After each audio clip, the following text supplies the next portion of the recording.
Dear friends, এত রাত্রে video কেন করছি তোমরা নিশ্চয়ই হালচাল শুরু হয়েছে। হালচাল মানে একটা কনস্পিরেসি শুরু হয়েছে আর কি। একটা কনস্পিরেসি চলছিল, সেটা যখন খুব একটা তুল পাচ্ছে না, হস্টেল কনস্পিরেসি, তখন আর একটা কনস্পিরেসি চালানো হচ্ছে। নিজেরাই একটা চ্যানেল খুলেছে। আগের কনস্পিরেসিটাও ঠিক তাই ছিল, নিজেরা একটা অ্যাকাউন্ট খুলেছে, ফেক অ্যাকাউন্ট থেকে একটা কমেন্ট করেছে, করে সেইটার ওপর একটা বড় ব্লগারকে নিয়ে বসে গেল এই গিমা দালাল।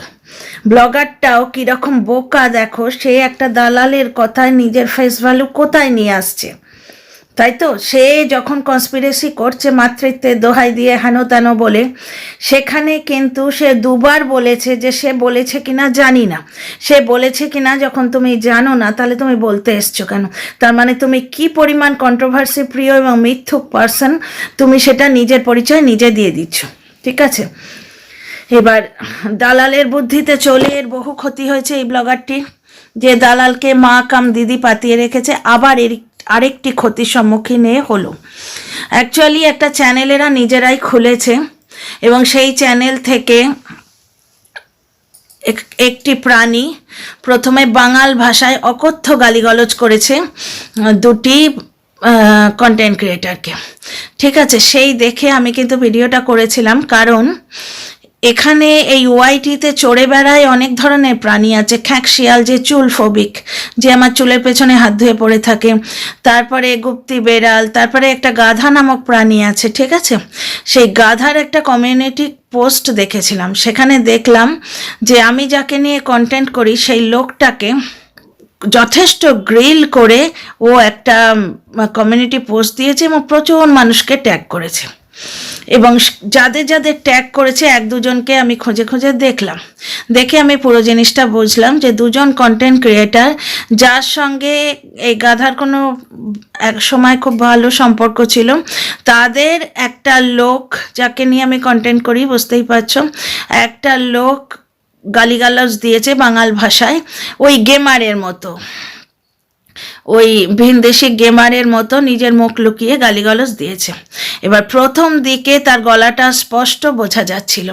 এবার যখন লোকে বলতে শুরু করেছে, কাল রাত্রিরে তাকে নিয়ে একটা লাইভও হয়েছে, যখন লোকে ধরতে পেরেছে যে এটা তার গলা, তখন ভয়েস চেঞ্জার লাগিয়ে দিয়েছে। ওখানে ভয়েস চেঞ্জার লাগিয়ে নিজের গলাটাকে বিকৃত করে দিয়েছে, ঠিক আছে? তো আমার আজকের টপিক হলো গাধা কেন ঘুরে গেল। তার আগে আপনাদের ওয়েলকাম করে নিই, টপিকে ঢোকার আগে। Welcome back to my channel my world of words. আমি সৌমি, আমি আপনাদের সবাইকে আমার চ্যানেলে ওয়েলকাম করছি। তো হঠাৎ করে এই গাধা দাদা ঘুরে কেন গেল? একে দাদা বলা, দাদা শব্দটার অপমান, কারণ দাদা হচ্ছে বোনেদের প্রোটেক্ট করে, আর এ মেয়েদের নোংরা থেকে নোংরাতম বলে যায়, বুঝতে পারছো তো? যদিও নিজে সে ফ্যামিলি ম্যান, সেই বুদ্ধিটা এর নেই যে এই জিনিসটি যদি রিভার্স হয়ে যায়, যে মেয়েগুলিকে এই নোংরা কথা বলছে, সবাই মিলে একসঙ্গে যদি তার ফ্যামিলিকে অ্যাটাক করে, সে তাহলে কোথায় গিয়ে দাঁড়াবে? যাই হোক, এই গাধা হঠাৎ করে 360 ডিগ্রি ঘুরে গেছে। ঘুরে গিয়ে এখন কনস্পিরেসিটা যথারীতি ছাই ফেলতে ভাঙাগুলো, বুঝে গেছো? সুতপা এবং টেনা, এদের দুজনের দিকে ঘুরিয়ে দিয়েছে। তো প্রথম থেকে শুরু করি ডিয়ার ফ্রেন্ডস। প্রথমে গাধার কমিউনিটি পোস্টটা দেখলাম। গাধার কমিউনিটির পোস্টের নিচে কমেন্টে সবাই মিলে টিনাকে অ্যাটাক করছিল, যে এই সমস্ত টিনার বাবা করেছে। সেইটা নিয়ে আমি আগের ভিডিওটা করেছিলাম।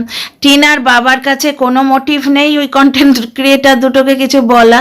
ওই যে দুজন কন্টেন্ট ক্রিয়েটার, তারা টিনাকে নিয়ে কোনোদিন কন্টেন্ট করেন না, তাদের জোনটাই আলাদা, ওয়ার্কিং জোনটাই আলাদা। সুতরাং যখন দেখলো যে না, এই মিথ্যে কথাটা তো ধোপে টিকছে না, টিনার বাবার কাছে কোনো মোটিভ নেই ওকে কিছু বলার, ওদেরকে কিছু বলার, তখন ওই জিনিসটি ঘুরিয়ে দিয়েছে সুতপা এবং টিনার দিকে। এবং টিনার সঙ্গে মিস্টার সরকার বলে একজন ছায়া মানুষকে এরা অ্যাটাচ করে রেখেছে সব সময়। এইবার এই গাধা দাদার, আবার দাদা বলে ফেললাম, দাদা কথাটা এর সঙ্গে খাটে না, কারণ দাদা বললে একটা প্রোটেকশনের আভাস পাই যেন। দাদারা হচ্ছে বাবার পরিবর্ত, তো ভাই কথাটা হচ্ছে বাবার পরিবর্ত, বাবা এবং ভাই মিলে মেয়েদের প্রোটেক্ট করে, সুতরাং ভাই বা দাদা কথাটা যেখানে অ্যাসোসিয়েটেড থাকে সেখানে একটা শ্রদ্ধা এবং সম্মানের ব্যাপার থাকে। তো ওয়াইটিতে সম্মানীয় যে কোন সম্পর্কটা ভগবান জানে। কোনো একজন মহিলা বলে চলেছে যে টিনা তার মায়ের প্রেজেন্সে প্রেম করছে, কোনো একটা নোংরা কাপল, মানে এখন তাদের কাপলই বলা যায়, তারা নিজেদের দিদি ভাই বলে বর্ণনা দিচ্ছে, নিজেদের কখনো মা কাম সন্তান বা কখনো দিদি ভাই এইরকম বলে নিজেদের ডেসক্রাইব করছে।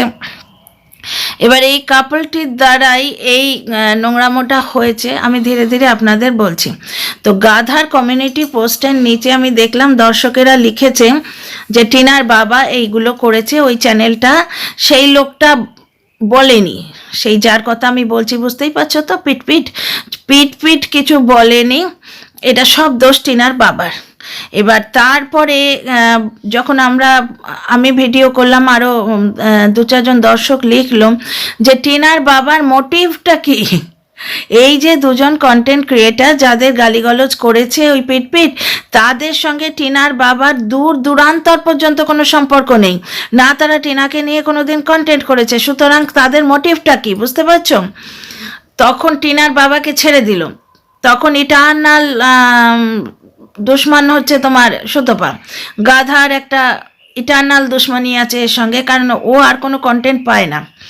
বড় ব্লগারদের নিয়ে কাজ করতে গেলে যে বুকের পাটা লাগে এবং যে শুভ মনস্কতা লাগে সেটা এ পায় না, কারণ এ হচ্ছে ছুঁচোর মতো বড় ব্লগারদের যে সাকসেস তার মধ্যে ছুঁচোর মতো গর্ত করে ঢুকে তাদের কমিউনিটিতে উঠবে এবং ফোকটে লাভ করবে। ব্যাপারটা হচ্ছে খাটবো না, গালিগালাজ দেব এবং ফোকটে লাভ করবো, এবং স্ট্রাইক দিলে কাঁদতে বসবো, আমি আমার মতো করে কন্টেন্ট করছিলাম, হায় হায় রে, বুঝতে পারছো।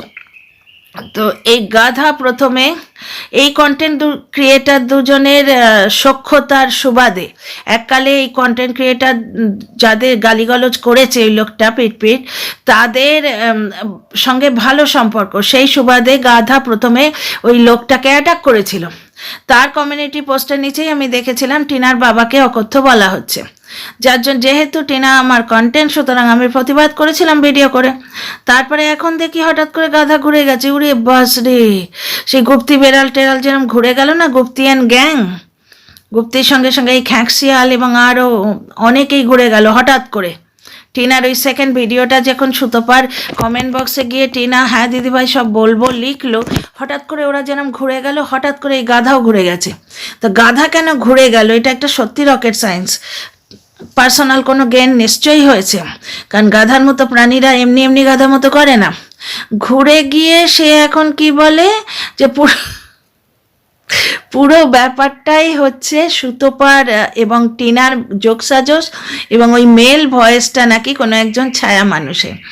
ছায়া মানুষটির মোটিভ কি, প্রথমে টিনার বাবাকে অ্যাটাক করেছিল, তো টিনার বাবারকে অ্যাটাকটা ধোপে টেকেনি, কারণ টিনার বাবার মোটিভটা কি হবে, কারণ যে দুজন কন্টেন্ট ক্রিয়েটারকে গালি দেয়া হয়েছে তারা তো টিনাকে নিয়ে কোনোদিন কন্টেন্ট করে না, সুতরাং টিনার বাবার মোটিভ কি, সুতরাং এখানে এই যুক্তিটা খাটছে না।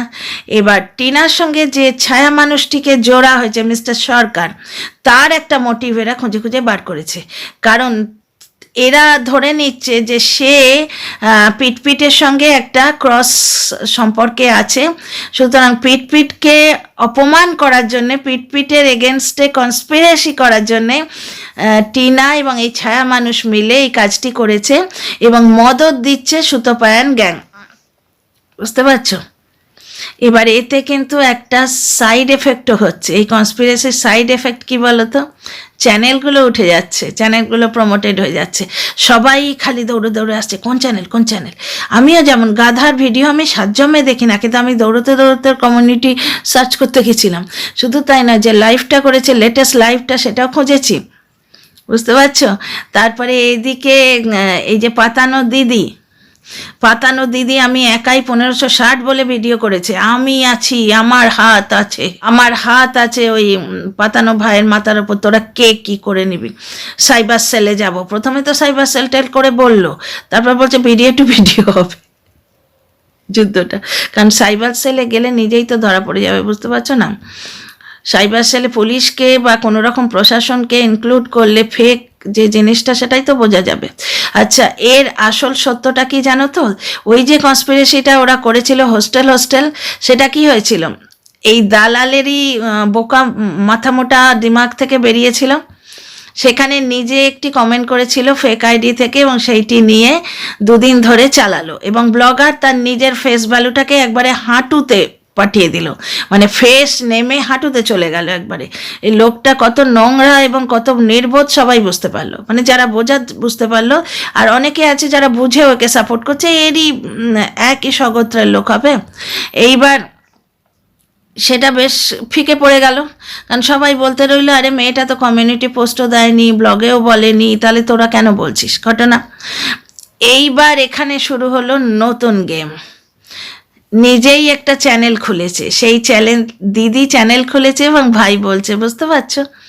কারণ এখানে বারবার ওই দিদির সঙ্গে একটা সম্পর্কের কথা বলা হচ্ছে, যে দিদির সামনে ঢাল হয়ে দাঁড়াবো, বুঝতে পারছো? এই ধরনের যে আমি ওকে ভালোবাসি, আমি ওকে পছন্দ করি, হেনতানো করে শুরু করেছে। এবং যে কন্টেন্ট ক্রিয়েটার দুটোকে বলছে তার সঙ্গে টিনা এবং ছায়া মানুষের এবং সুতোপাত দূর অবধি কোনো সম্পর্ক নেই। তাহলে কি মোটিভেশন দেয়া হবে? না, পিটকে অপমান করার জন্যে, পিটমিটকে বদনাম করার জন্যে এবং ফাঁদে ফেলার জন্যে, ট্র্যাপ করার জন্যে এই কাজটি করা হয়েছে। আসল কাজ হচ্ছে চ্যানেল প্রমোট করা, কারণ এর সঙ্গে জড়িত কারা কারা আছে? গাধা আছে, গিমা আছে, পিটপিট আছে, এই সমস্ত চ্যানেলগুলো লোকে খুঁজবে, বুঝতে পারছো তো? ডেফিনেটলি গাধার চ্যানেল আমি জীবনে প্রথম ভিজিট করলাম আজকে, যে কোথায় কি বলেছে দেখি, কোথায় কি বলেছে দেখি, বুঝতে পারছো তো? এই জিনিসটা হচ্ছে বিরাট বড় কনস্পিরেসি, হচ্ছে বিরাট বড়, বুঝতে পারছো তো? এবার আমি আমার একটা দর্শক বন্ধুর কমেন্ট পড়ে শোনাই, তাহলে তোমরা জিনিসটা বুঝতে পারবে। ডিয়ার ফ্রেন্ডস, কমেন্টটা শোনো, আমি পড়ে শোনাচ্ছি, স্ক্রিনশট নিয়ে আমি পাশে দিয়ে দেবো কমেন্টটা লিখেছেন সোমা মুখার্জি। ওকে, উনি লিখছেন, সৌমিদি দেখতে থাকো এই নিউ চ্যানেলের টপিক নিয়ে কি কি কন্টেন্ট হয় আর মজা নাও। দেখতে থাকো এই নিউ চ্যানেলের টপিক নিয়ে কি কি কন্টেন্ট হয় আর মজা নাও। এই সমস্ত পুরনো অভ্যেস, এরা নিজেরা চ্যানেল খুলে ভয়েস চেঞ্জ করে আবার নিজেরাই উদ্ঘাটন করবে কার ভয়েস, সবশেষে বাঁশটা কাকে দেবে সেটা ঠিক করেই মাঠে নেমেছে। তাহলে বুঝতে পারছো জিনিসটা কি? এভরিথিং ইজ স্ক্রিপ্টেড এবং এভরিথিং ইজ প্ল্যান্ড। কাকে গ্রিল করবে, সুতপাকে গ্রিল করবে, সুতপা অ্যান্ড গ্যাংকে গ্রিল করবে, এইটা ভেবেই ওরা মাঠে নেমেছে, নিজেরাই চ্যানেলটা খুলেছে এবং নিজেরাই ভয়েসটা উদ্ঘাটন করছে কার ভয়েস। তাতে কি কাজ হচ্ছে? নিজেদের চ্যানেলে প্রমোশন হচ্ছে, চ্যানেলটাকে দাঁড় করানো হচ্ছে। এও এক ধরনের কিন্তু নোংরামো, বুঝতে পারছো? শুধুমাত্র হোয়াটসঅ্যাপ চ্যাট করাটাই নোংরামো নয়, এটাও এক ধরনের নোংরামো। তাই জন্যই তো আমি ওই মেয়েটাকে সাপোর্ট করি। তোমরা বলো পরকীয়াকে সাপোর্ট করছি, মোটেই নয়। হোয়াটসঅ্যাপ চ্যাট করার থেকে অনেক বেশি নোংরা খেলা কিন্তু এইগুলো, যেটার মধ্যে ওই লোকটা ইনক্লুডেড আছে। আচ্ছা, উদাহরণস্বরূপ আমি আরও 2-3টে কমেন্ট পড়ে শোনাচ্ছি, শোনো। সাবরিনা, চ্যানেলটার নামটা কি গো? দর্শকদের কৌতূহল, বুঝতে পারছো? আচ্ছা, অনেকগুলো কমেন্ট এসছে, চ্যানেলটার নামটা কি গো, চ্যানেলটার নামটা কি গো, বুঝতে পারছো? তাহলে এই কনস্পিরেসির সঙ্গে অ্যাসোসিয়েটেড যে চ্যানেলগুলো, তাদের খুব ভালোভাবে প্রমোশন হয়ে যাচ্ছে, চ্যানেলগুলো খুব ভালোভাবে দাঁড়িয়ে যাচ্ছে। গিমার তো মেন টেন্ডেন্সি চ্যানেল দাঁড় করানো এবং টাকা রোজগার করা, বুঝতেই পারছো? গিমার মেন টেন্ডেন্সি তাই। টিনার ছেলের প্রতি ভালোবাসা দেখানো, বা টিনার এক্স শ্বশুরবাড়িতে গিয়ে পাত পেরে বসে থাকা, হতে দিয়ে বসে থাকা তীর্থের কাকের মতো সমস্ত চ্যানেল গ্রো করানোর জন্যেই কন্টিনিউ বাচ্চাটার ডিপি, বাচ্চাটার ফটো থাম্বনেলে লাগিয়ে নিজের চ্যানেলটিকে গ্রো করেছে। নিজের ফেক অ্যাকাউন্ট থেকে কমেন্ট করে প্রথমে হোস্টেল শুরু করলো, সেটা যখন হলো না, একটা বাচ্চা ছেলেকে হোস্টেল বলিয়ে শিখিয়ে স্ক্রিপ্টেড ভাবে জিনিসটাকে বললো, এটা বড় ব্লগার, লোকে ওর মূর্খামিটা ধরে ফেললো, কারণ ছোট বাচ্চা তো হোস্টেল কথাটা জানে না, তার মানে তাকে শেখানো হয়েছে, বুঝতে পারছো? তো এইগুলো যখন লোকে ধরে ফেললো, এটা একটা নতুন গেম। তা আমার দর্শক বন্ধুর সঙ্গে আমি সম্পূর্ণরূপে একমত যে মজা নাও, তোমরাও মজা নাও, আমিও নিচ্ছি। দেখা যাক জিনিসটা কোন দিকে টার্ন নেয়। তবে একটা জিনিস খুব ভালোভাবে প্রমাণিত হয়ে গেল যে চ্যানেল দাঁড় করানোর জন্যে এরা যে কোনো লিমিট ক্রস করতে পারে এবং যে কোনো মানুষ যে কোনো মুহূর্তে 360 ডিগ্রি ঘুরে যেতে পারে। এদের কোনো এথিক্যাল স্ট্যান্ড পয়েন্ট নেই। কাল রাত্রিরে লাইভ হলো, কত রকম কথাবার্তা হলো, সকাল থেকে কত রকম পোস্ট হলো, কমিউনিটি পোস্ট, ভিডিও করে তাকে থ্রাশিং দেয়া হলো, এখন তাকেই সাপোর্ট করে ভিডিও নামাচ্ছে। এই জন্যেই একে বলে বোধহয় গাধা, এই জন্যেই এর নাম গাধা। তো গাধার লীলা আমরা দেখতে থাকি, গাধার খেলা, গাধার গাধামো দেখতে থাকি। আর এই গাধার গাধামো দেখি এসো সবাই মিলে, কদ্দূর সে এগোতে পারে আর কদ্দূর লাট্টুর মতো ঘুরতে পারে। থালিকে ব্যঙ্গান কি তারা, কখনো এর দিকে কখনো ওর দিকে, যার কাছ থেকে কোনো পার্সোনাল গেন পায় নিশ্চয়ই তার তাঁবুতে গিয়ে ডেরা জমায়। তো দেখা যাক গাধার খেলা। Okay, see you in the next video. তোমরাও দেখো, আমিও দেখতে থাকি।